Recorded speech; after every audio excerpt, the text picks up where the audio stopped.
Hi everyone, I'd like to introduce my Lego iPhone transformer. So I had a subscriber request an iPhone transformer, so I figured I'd give it a shot. And this is what I came up with. So I have the iPod transformer here. I think the name suggested was iPhone-tron, so I might go with that. So there's the iPhone there. Sorry, it's a little tough to see with the white background there. I also made two AirPods to go along with it. Unfortunately, I did not make the case, but I'm okay with that. The two AirPods become his guns in robot mode. So let's take a peek at the iPhone transformer from the side. So as you can see, I built a little stand for him so he could stand up. It's actually part of the robot. You might be able to guess that it becomes his head. So the side's pretty flat for the most part. You can actually collapse the head and it kind of fits snugly right in there. So he's got a little bit of a open head syndrome there, but overall you can't really tell if you're holding it like this angle here from the back, and I think the back looks really nice. I was able to tile off most of it. I even used these little 1x3 reverse tiles there. That was kind of neat, I thought. Not too much in the way of exposed joints. You can see a couple ball joints up here and down here, and you can see these yellow maxi fig hands I used. And the other side, pretty much the same as the opposite side. I didn't include any volume buttons or anything like that. And back to the front. So we have the the center bottom button there, black screen, white phone. They even include the little speaker thing up there. So overall, I'm pretty happy with how the phone design came out. Put the stand back out for a sec.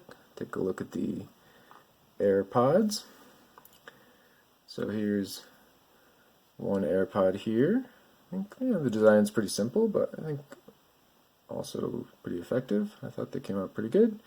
And so these bottom anti-studs here tab into the hands in robot mode. So let's get these out of the way for now. And we'll get on to transformation. Alright, so to transform this guy, we go to the back and kind of keep the head down for now. And right in here you can see there's these little black pieces. They will become his hands. So just kind of get your fingernail in there, untab each side there. Sorry, I'm getting in the way. And once that's kind of out of the way, then you can actually kind of bring up the entire forearm here, like so. You can actually expose some of the yellow. I didn't really want just a black and white color scheme. I wanted a little splash of a different color, so I chose yellow since I had yellow maxi fig hands. I figured yellow would be a nice contrast with the black and white. So you do the same on the other side here, and just kind of get this part of the arm out like that.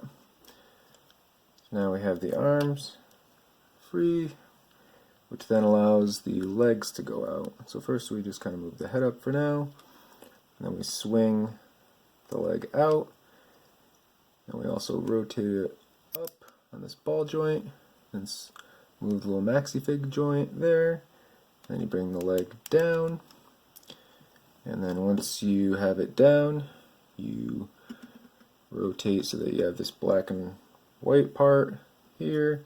That's going to be in the front, like that. And then you rotate the bottom portion of the leg, which will become his knee, and then bring the foot down, swing that to the front. So we'll do the same on the other side. Bring the leg out, bring it up, rotate the maxi fig hand, swing that back down, and then we spin so that the black and white part is in the front. We rotate the knee, and we bring the foot down. There. we have 2 legs done. Next we move on to the arms. So the arms, you bring that down, and I don't know if you can see that maxi big hand. Just bring this up and around. Am I blocking it? Yeah, probably. Oops. Swing this whole thing down. These maxi big hands are tight. Do the same with the other one. Bring the maxi big hand down. There we go. Rotate. How's that go? I think that actually stays right there. And you rotate the forearm. Like that. And you have an arm done. We'll get the other forearm rotated. We'll have both arms done. Not too complicated of a transformer, but you just bring that down. Alright, so it looks like he's pretty long in the torso. So in order to fix that, you spin at the waist like that, and you bring this part down. Actually, you spin it around first. Spin that around like that. Bring this, collapse that a little bit so that its torso is not too big. And then bring the head up. That, rotate it on this ball joint right here. Spin it around like that. Bring it down. And then we stand him up. I'll move the camera up in a second.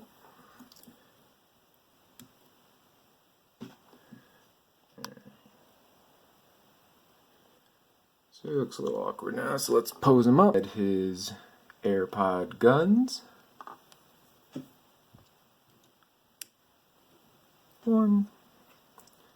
And second, they just peg right into his hands.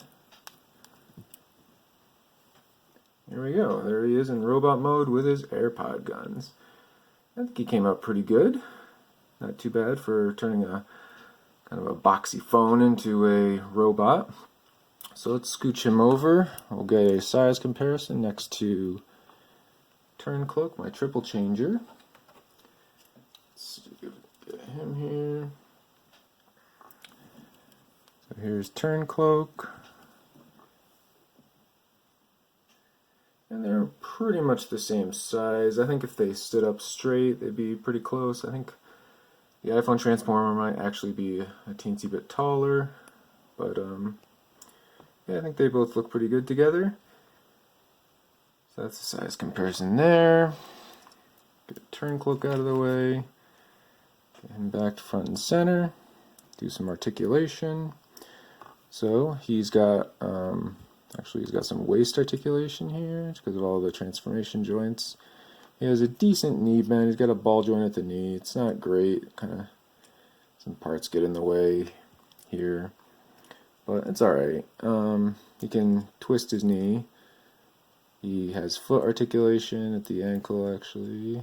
I can tilt a little bit, bring it down. So that's pretty good. He's got, he can lift his leg all the way up. He can swing it all the way back.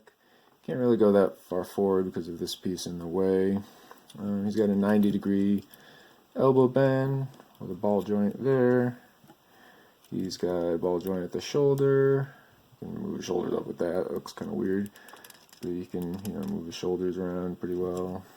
He, let's see, he actually can move his wrist with this little rounded bar here, one by one. He's got, his head is on a ball joint, so he can look up, he can look down, he can look left and right. So overall, he's pretty articulated for a iPhone that turns into a robot. So anyway, getting back to a decent pose here. Well, I hope you guys like this video, and I will see you in the next one. Take care, and bye.